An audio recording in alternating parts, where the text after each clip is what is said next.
അങ്ങനെ മൂന്നാം നാൾ മലയാള മനോരമ കളമശ്ശേരിയെ കൈവിട്ടിരിക്കുന്നു. അറിഞ്ഞോ അറിയാതെയോ കളമശ്ശേരി പോയിട്ട് വിദ്യാർത്ഥി യുവജന സമൂഹത്തിൽ നുഴഞ്ഞു കയറിയ കളകൾക്ക് പോലും മിണ്ടാട്ടമില്ല. കാരണം അറിയാൻ കവടി നിരത്തേണ്ട. അതാണ് മലയാളത്തിന്റെ ആ ദുഷ്പ്രഭാതത്തിന്റെ കൺകെട്ട് വിദ്യ. 2 നാൾ ആഘോഷിച്ച കളമശ്ശേരി പോളിടെക്നിക് കോളേജിലെ കഞ്ചാവ് വേട്ടയുമായി ബന്ധപ്പെട്ട അപസർപ്പക കഥകൾ 3-ാം നാൾ വെറുതെ അങ്ങ് ആവിയായതല്ല.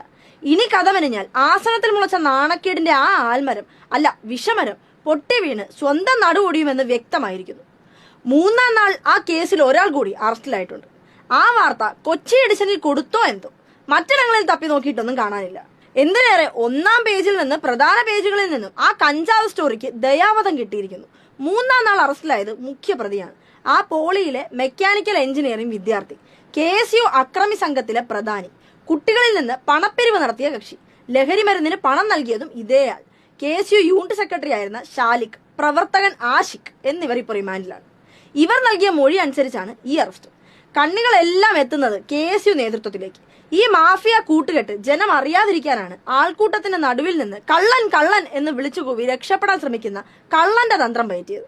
KPCC പ്രസിഡന്റും പ്രതിപക്ഷ നേതാവും തൊട്ട് KSU പ്രസിഡന്റ് വരെ SFIക്കെതിരെ ആക്രോശിച്ചത് മോഷ്ടാവിന്റെ ഈ മനഃശാസ്ത്രമാണ്. അതാണ് മാധ്യമങ്ങൾ എണ്ണയൊഴിച്ച് ആളിക്കത്തിച്ചത്. ഒടുവിലിതാ ഷോണകവും അണിഞ്ഞയ്യ ശിവശിവ എന്ന മട്ടിൽ ശരശയ്യായി. മറ്റൊരു വിശേഷം കൂടി നോക്കൂ. എറണാകുളം മഹാരാജാസ് കോളേജിൽ മദ്യലഹരിയിൽ KSU നേതാക്കൾ അഴിഞ്ഞാടി. എറണാകുളം ജില്ലാ പ്രസിഡന്റും സംഘവും മലപ്പുറം ജില്ലാ സെക്രട്ടറിയാണ് മർദ്ദിച്ചത്. സംസ്ഥാന പ്രസിഡന്റ് ലഹരിക്കെതിരെ നടത്തിയ യാത്രക്കിടയിലാണ് ലഹരിയിൽ ആറാടിയതെന്ന് കാണണം. അത് മാത്രമോ, ഈ മഹാരാജാസിനെയാണ് SFI ഭീകരതയെ ആരോപിച്ച് മാധ്യമങ്ങൾ നിരന്തരം അപമാനിക്കാൻ ശ്രമിച്ചതും ഇപ്പൊ ശ്രമിക്കുന്നതും. ഇതേ മഹാരാജാസിലെ ഈ അടിയെ വിധി വൈപരത്വം എന്നാണത്രേ പഴമക്കാർ പറയുക. അടികൊണ്ട മലപ്പുറം ജില്ലാ സെക്രട്ടറി ഈ കോളേജിലെ KSU യൂണിറ്റ് പ്രസിഡന്റ് ആയിരുന്നു എന്നും കൂടി അറിയുമ്പോൾ ചിത്രം പൂർണ്ണമാകും.